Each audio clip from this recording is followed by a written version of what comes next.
Hello students.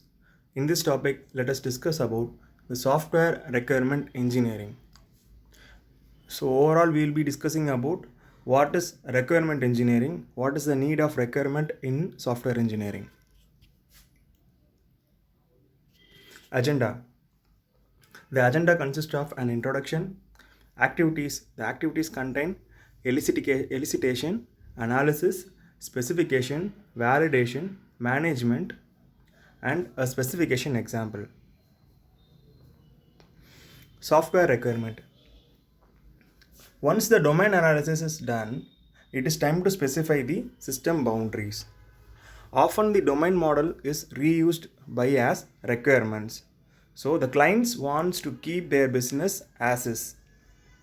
Okay. In other few cases, the client want to evolve their business. In this case, requirements specify the system as client want it to be. Okay. So the software requirements is nothing but the requirement which is going to be obtained from the customer so that a quality product can be developed by the developers. So we have to get the requirements properly, and it is what it mean, like keeping their business as is. Okay. Let us see what is requirement engineering. So the particular part, the requirement, it is very important thing in software engineering. If the requirement is got or obtained in a correct manner, we can develop a better product. So based on the user requirement, we are going to develop a product. The requirement is very important so that a quality product can be developed, and because the end user is always a customer, and he is going to use the soft, which could be a software or anything. So the requirement has to be obtained in a proper manner. The first thing in requirement engineering is a requirement is the capacity and the conditions to which the system and more broadly the project must comply. The requirement engineering is the rigorous application of scientific principles and techniques for requirement development, communication and management. So these are all the things like communication and management. So the communication, in the sense, the communication between the developer or the product owner and the customer. So there should be a proper communication between them, and so that the developer can get all the requirements which are given by the customer, and so that he can develop a product based on that requirement. Boundary of two worlds: business problem and solution design implementation. Let us see this. Requirement engineering to software design and implementation. Building the right system, building the system right. Okay. In requirement engineering, we will confirm that we are building the right system. Okay, that is the requirement engineering specifies the thing like we are building the right system. The next one is software development implementation, and this part will be carried out by the developers only. Developers or the product owners or project managers. So they will confirm that they are building the system right. So there is always a difference between building the right system and building the system right. The clean difference is the building the right system means we are getting the requirement properly and we are going to develop a product. Building the system right means based on the requirement we are building a product. So this is the difference between building the system right and building the right system and building the system right. A difficult activity. Okay, the first difficult activity of specifying requirement is to find, to communicate and to remember what is really necessary and to specify it in a clear and understandable manner for client and contractor. Okay, the first difficult part is getting the requirement from the customer, and by means we have to communicate with the customer and what is really necessary, and we have to clearly specify in an understandable manner to the client and the contractors. So it is very necessary part. The customer may not be clear he may not have a technical knowledge. In that case, we have to communicate with him in a proper manner so that a better communication will occur, and after that we can get all the requirements, and those requirements has to be conveyed in a clear and understandable manner for the client and the contractors. So it is a difficult activity only. Project success factors. So what are these? Are all the project success factors. The first one is user involvement. The second one is executive management support. The third one is clear statement of requirements, proper planning, realistic expectations, smaller project milestones, competent staff, ownership, clear vision and objectives, hardworking and focused staff.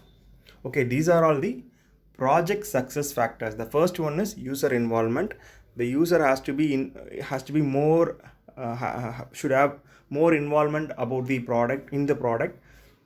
So because he is going to use the product, and he is going to use, and if the user involvement is not proper, the success may affect and we can't get the requirement from the user. So it is necessary that the user involvement is good. The second one is executive management support. The management has to support, and based on that we can get the requirements, we can develop a proper team. Okay. The third one is clear statement of requirement. The requirement should be very, very clear, and based on the requirements only a product will be developed. If the requirements are not clear, the product cannot be developed in a proper manner. The fourth one is proper planning. Based on the requirements, we have to plan, and the plan should be very, very keen and clear, so that in the further steps the project will go in a very sequenced manner, and a better output has to be obtained. Third, the fifth one is realistic expectation. Realistic expectation means the expectation should be a realistic manner. It cannot be a fantasy, or it cannot be in an improper manner. Okay, a realistic expectation means sticking to the logics and sticking to the basics, and based on that we'll get the expectation, and the expectation level should be in realistic manner. Okay, the next one is smaller project milestones. The project is subdivided into so many modules, and every sub product and every sub module has to be a smaller project, and there should be a milestone, and it has to be achieved. The next one is competent staff. It is very, very mandatory and very, very important. With the help of competent staff, with the help of skilled staff, then only we can develop a better product. So that is very, very important in the project success factor. Ownership. So it is necessary to have an ownership from the management support and management staffs. And the next one is clear vision and objective. The objective and the vision should be very, very clear, so that they need to know whether they are giving a good product, whether they are developing a right product, etc. The next one is hardworking and focused staff. It is already mentioned, if even though a staff is competent, he should be a hardworking and focused in order to complete the project in a scheduled time, and also to build the product with a better quality. So these are all the success factors for a project. So let us see the challenges for the project.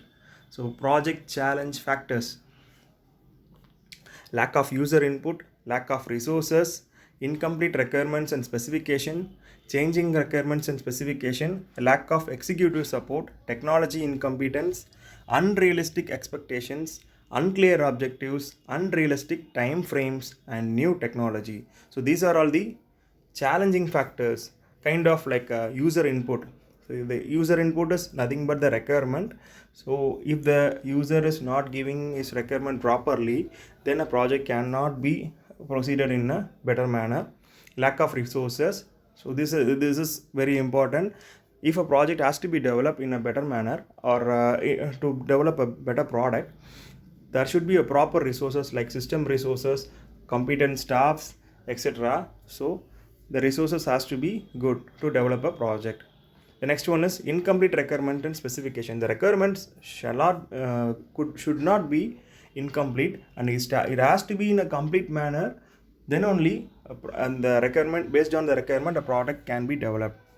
Changing requirement and specification. Consider if a customer has given a requirement earlier and later on he is keep on changing the requirements, then the developer may feel it as a difficult way to complete the project, because he may develop the product based on a requirement, and if the requirement is keep on changing, and he may not be he or the team may not be complete the project on time.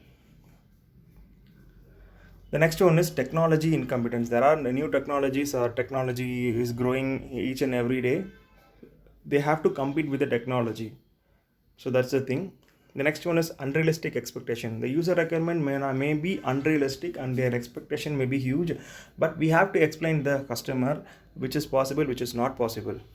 The next one is unclear objectives. The customer may not be clear or focused. He may not have a technical knowledge.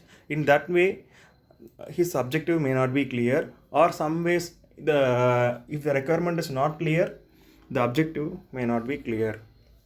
The next one is unrealistic time frames.